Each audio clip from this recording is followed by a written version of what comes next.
ஏதோ ஒரு சில அழகான நினைவுகள் நம் மனதில் அழியாமல் இருக்கும். காலம் ஓடும் இந்த வேகத்திற்கு மீண்டும் அந்த நாட்களை டைம் டிராவல் செய்தால் எப்படி இருக்கும் என்று கூட தோன்றும். அந்த நாட்களில் அனுபவித்த காலங்களை அதன் அருமைகள் புரியாமல் கடந்திருப்போம். தலைவன் எஸ்டிஆர் சொல்வதைப் போல அப்ப புரியல இப்ப புரியது என்பதை போல் உணர்வோம். வாழ்க்கையில் எதிர்நீச்சல் போட கற்றுக்கொள் என்பார்கள். அதற்கு முதலில் நீச்சல் தெரிய வேண்டும் அல்லவா? Welcome to Varma studio. நான் உங்கள் ரவி வர்மா. நேற்று நண்பன் ஒருவனை சந்தித்தேன். அவனை செல்லமாக டம்சா என்று அழைப்போம். நாங்கள் சந்தித்த இடம் ஒரு 4 முனை ரோடு. என்னை பார்த்தவன், நண்பா எப்படி இருக்க என்றான். அச்சாவர் கண்ட டம்சா, நீ எப்படி இருக்க என்று கேட்டேன். அடப்போடா நண்பா என்று சலிப்புடன் கூறினான்.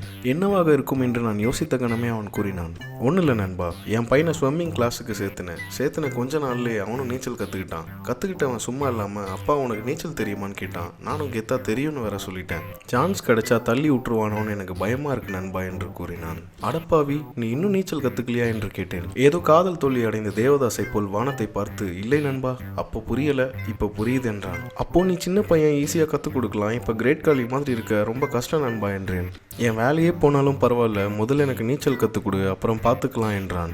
ஒரு காலத்தில் தண்ணீரை பார்த்தால் தலை திரிக்க ஓடுவான். அப்படித்தான் பள்ளி விடுமுறை நாளன்று நண்பர்களுடன் கிணற்றுக்கு குளிக்க சென்றோம். குதிப்பதற்கு முன் நண்பன் ஒருவன் பிடியில் இந்த டம்சா சிக்கிக் கொண்டான். தூக்கி போடுறா அவனை என்று கத்தினார்கள் அனைவரும். சரியான நேரத்தில் ஓட்டம் பிடித்தான் இவன். விடுவோமா நாங்க என்று துரத்தினோம் 10 பேர் கொண்ட கும்பல். கிட்டத்தட்ட 2 மைல் தூரம் ஓடினான். ஆனால் விடவே இல்லையே. அவன் எந்த சந்தில் ஓடினாலும் துரத்தினோம். எப்படியாவது அவனுக்கு நீச்சல் கற்றுக் கொடுக்க வேண்டும் என்று. அன்று அவனை துரத்திய அனைவரும் உள்ளாடை மட்டுமே அணிந்திருந்தோம், இந்த டம்சாவையும் சேர்த்து.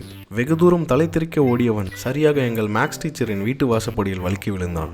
யாரோ அலறல் சத்தம் கேட்கிறது என்று வெளியே வந்து பார்த்தார் எங்கள் மேக்ஸ் டீச்சர். வெறும் உள்ளாடை மட்டும் அணிந்து கொண்டு கூட்டமாக இருந்த எங்களை பார்த்து மிரண்டு போனார் எங்கள் மேக்ஸ் டீச்சர். என்னடா இப்படி சுத்திட்டு இருக்கீங்க என்றார். ஒன்னுல சார், இவனுக்கு நீச்சல் கற்றுக் கொடுக்க வந்தோம், துரத்தணும், இவ்வளவு தூரம் ஓடி வந்துட்டான் என்றான் நண்பன் யுவராஜ். அப்படியா, திங்கக்கிழமை ஸ்கூலுக்கு வாங்க, நான் கற்றுக் கொடுக்குறேன் என்றார் மேக்ஸ் டீச்சர். பிறகு என்ன நடக்கும்?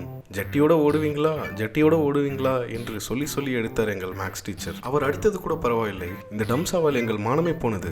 பள்ளியில் பார்க்கும் திசை இல்லாமல் எங்கள் சாகச கதையை சொல்லி தீர்த்தார் எங்கள் மேக்ஸ் டீச்சர். அந்த காலகட்டத்தில் கொஞ்சம் செழிப்பாகத்தான் இருந்தது. எங்கு பார்த்தாலும் கிணறு, ஏரி, ஆற்றங்கரை என்று சிறுவர்கள் பட்டாளமாகவே இருக்கும். ஒருவேளை நண்பனுக்கு நீச்சல் தெரியவில்லை என்றாலும் அவனை கடத்தி கொண்டு சென்று விடுவோம் நீச்சல் பயிற்சி கொடுக்க. ஒருவேளை கற்றுக்கொள்ள அவருக்கு ஆர்வம் இல்லை என்றாலும் நீச்சல் அடிக்கும் இவர்கள் செய்யும் சேட்டையை பார்த்து அவருக்கும் ஆர்வம் வந்துவிடும். எந்த கிணற்றில் உயரமான சுவர் இருக்குமோ அதில் ஏறி குதிப்பதே ஒரு இன்பமான உணர்வு. இளவட்ட காலமே நீச்சல் பயிற்சி பெற்றுக்கொள்ள சரியான காலம். அதற்காக வயதானால் கிடையாதா என்று கேட்டால் அப்படியும் கிடையாது.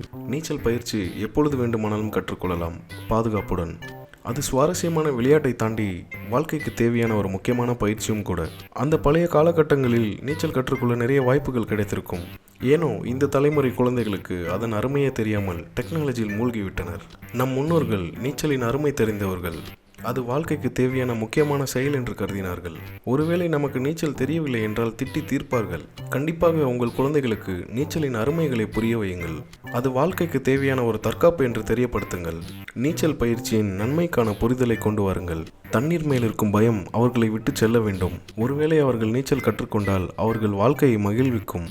நம் உடம்பின் தசைகள் வலுவாக மாறும். நீச்சல் பயிற்சி செய்பவர்களின் உடல் ஆரோக்கியமாக இருக்கும். அதிக உடல் எடை கொண்டவர்களுக்கு சிறந்த உடற்பயிற்சி நீச்சல் பயிற்சி. அதிக மன உளைச்சலில் இருப்பவர்களுக்கு நீச்சல் பயிற்சி ஒரு மெடிடேஷனை போல. ஒரு சுவாரஸ்யமான விஷயம் என்னவென்றால், அனைத்து விதமான உயிரினங்களுக்கும் நீச்சல் தெரியும், மனிதனை தவிர. ஏன் மனிதனை தவிர மற்ற உயிரினங்களுக்கு நீச்சல் தெரியும் என்று யோசித்தீர்களா? மனிதனின் மனநிலையும் பயமுமே அதற்கு காரணம். பயம்தான் மனிதனை நீந்த விடாமல் தடுக்கின்றது. இயற்கையாக அனைத்து ஜீவராசிகளுக்கும் நீச்சல் அடிக்கும் சக்தி உள்ளது. முதலில் தண்ணீரின் மேல் இருக்கும் பயத்தை தெளிவுபடுத்துங்கள். ஒருவேளை வேலை பளு அதிகமாக இருந்தால், மனநிலை சரியாக இல்லாமல் இருந்தால், நண்பர்களுடன் நீச்சல் பயிற்சியில் நேரம் செலவிடுங்கள். கண்டிப்பாக அந்த நேரம் இனிமையாக மாறும். நீச்சல் தெரிந்தால்தான் எதிர் நீச்சல் போட முடியும். தண்ணீரில் மட்டுமல்ல, வாழ்விலும். நன்றி. நான் உங்கள் ரவி வர்மா.